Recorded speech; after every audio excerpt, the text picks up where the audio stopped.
Okay, so the message of today is convert your time into a treasure called solitude. You remember how we started this whole journey? This whole journey is about people who have lost their job, or this is about people who don't have work. And the question is, what should people do when they have lost their job? Because there is no salary, there is no money to bring to the house, there is no money to feed their children with. So what should people do if they have lost their salary, if they have lost their income or their job? And I'm trying to say, when when you lose your job, that is one of the greatest things that could ever happen to you. And that thing is the fact that, thank God, at last you are face to face with the greatest resource that is out there. You are face to face with the greatest wealth that is out there. And that greatest wealth that is out there is the wealth of time. That is nothing more precious than the wealth of time. If you could realize that everything is made out of time, everything is made out of time. So if you will be able to convert your free time into anything you want, if you know what the treasure of time, if you know that time is a resource, you'll actually be able to convert your time to any product you want. You'll be able to convert your time to anything. So time could be converted to anything. It is from time that everything is made. So one of the things that you could do with your time is to convert your time to a treasure, to a greater treasure. And that treasure is solitude. Solitude is a greater treasure than money. Solitude is a greater treasure than wealth. Solitude is a greater treasure of, solitude is the means through which you could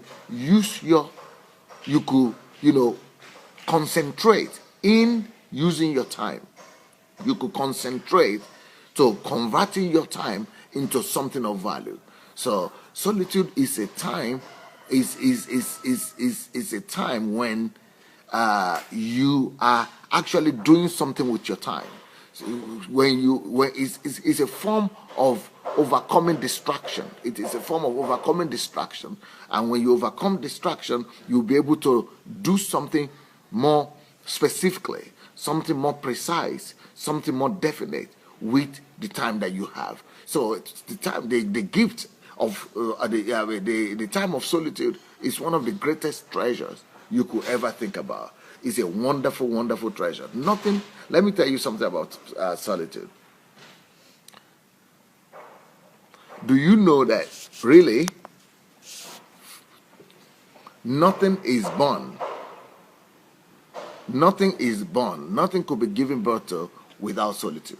You've mentioned you fast and pray 3 to 7 days a month. When you spend this time alone with God, what does it look like? Do you experience attacks from the enemy? How do you stay focused when you are so busy?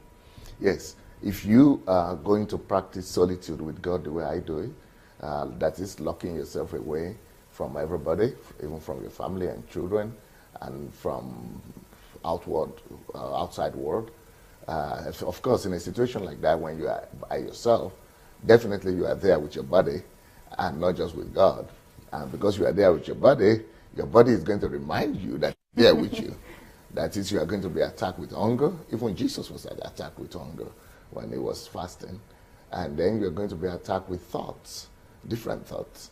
So the fact that those attacks will come does not mean that you should quit practicing it or doing it. Keep on trying.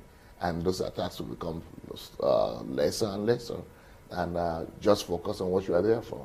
If you want, what could help you to be focused is to give every day a name.